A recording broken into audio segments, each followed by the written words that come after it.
এখনো বুম্বার সঙ্গে আমার 100খানা ছবি করেছি ওর সঙ্গে। এখনো ও হোয়াটসঅ্যাপ করে, আমিও করি। ওর জন্মদিনে আমি আমার হাতে রান্না খেতে ভালোবাসে।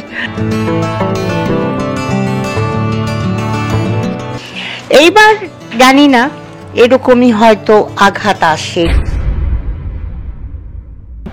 একটা কিরম অদ্ভুত একটা কিরম হচ্ছে বুকের মধ্যে, বলতে পারছি না।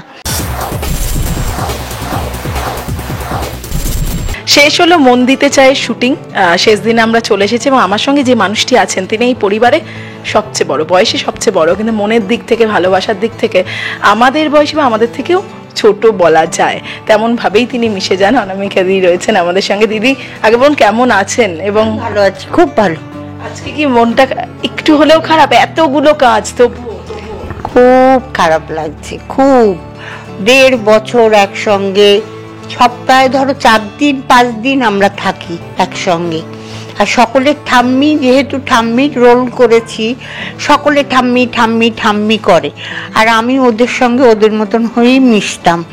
তো সেখানে হঠাৎ কেউ তো এখন আমাকে ঠাম্মি বলে ডাকেনি, কারণ আমার মেয়ের বাচ্চা হয়নি। তো আমি মানে ওই ঠাম্মি ডাকের প্রেমে পড়ে গেছিলাম।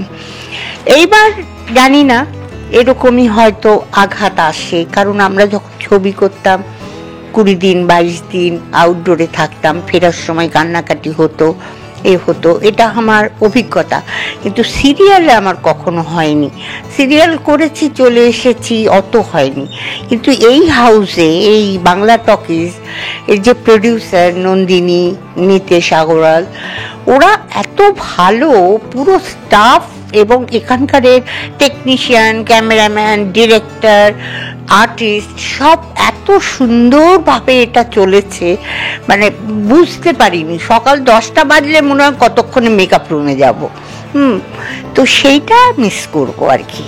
আমি জানি না অন্য কোথাও হয়তো যাব, কিন্তু সেখানে এরকম পাবো কিনা, এটার জন্যই মনটা খারাপ লাগছে।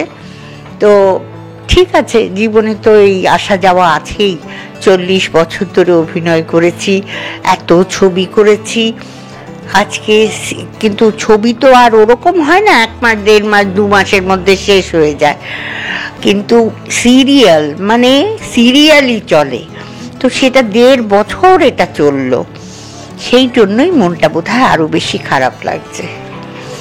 যারাই আসছিলেন জড়িয়ে আপনাকে আদর তো করছেন বটেই, এবং আপনি সকল করছেন আমার বাড়িতে এসো। এই ভালোবাসা, এই আতিথেয়তা এখন সত্যি আমরা দেখতে পাই না, মানে বিশেষ করে কাজের জায়গায় খুব প্রফেশনাল সকলে, কাজ শেষ হচ্ছে সম্পর্ক শেষ। কি বলবো, মানে এইটা জিইয়ে রাখা, এটা বাঁচিয়ে রাখা এটা আমার বরাবরই ছিল। কারণ এখনো বুম্বার সঙ্গে আমার 100খানা ছবি করেছি ওর সঙ্গে। এখনো ও হোয়াটসঅ্যাপ করে, আমিও করি। ওর জন্মদিনে আমি আমার হাতে রান্না খেতে ভালোবাসে। আমি অন্তত কিছু না হলেও পায়েস করে পাঠিয়ে দিই ওর বাড়িতে। তো সম্পর্কটা আমি রেখেছি সেই রকম। এখন সিরিয়ালে এদের সঙ্গেও সম্পর্ক আমার আছে। আমি সবাইকে বলেছি আমার বাড়ি যেতে, সবাই আমাকে ভালোবাসে।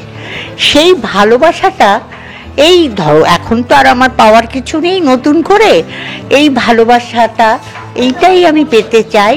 এবং সবাই আজকে যে এত আদর করছে, এত করছে, সবাইকে বলি বাড়িতে এসো, ফোন করে চলে এসো, কোনো অসুবিধে নেই। আজকেই রাত্রিরে সব আমার বাড়িতে যাওয়ার কথা ছিল, এত রাত হয়ে গেছে বলে ওরা বলছে হ্যাঁ নন্দিনীর বাড়িতে যাবে, কারণ আমার বাড়ি আরো দূর, ওর বাড়ি একটু কাছে। আমি দেখলাম না, ঠিকই আছে, সকাল থেকে চলছে তো, এখন গেলে ওরা হোল নাইট না করলে সেখানে সুবিধা, তো আমি হোল নাইট জাগতে পারবো না। তারপরে প্রডিউসার নন্দিনী বলল যে আমাদের টলি ক্লাবে সানডেতে একটা পার্টি দিচ্ছে, গেট টুগেদার, তো সেখানে সবার সঙ্গে দেখা হবে। সেই একটা কিরম অদ্ভুত একটা কিরম হচ্ছে বুকের মধ্যে, বলতে পারছি না। হ্যাঁ,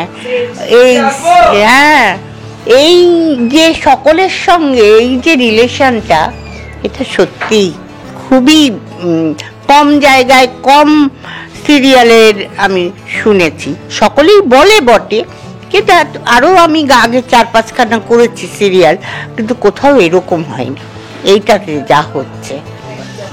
দিদি শেষ করবো, নতুন কাজ কি শুরু হচ্ছে যদি একটু নতুন কাজ সিরিয়ালে আমাকে অষ্টমীর থেকে ডেকেছিল, তো সেটা শুনতে পেয়ে নন্দিনী আমাকে বললো, দিদি কোথাও যেও না, তোমাকে ছাড়বো না, তুমি আমার কাছেই থাকবে, আমার নতুন প্রোডাকশন শুরু হচ্ছে, তুমি অন্য কোথাও যেও না।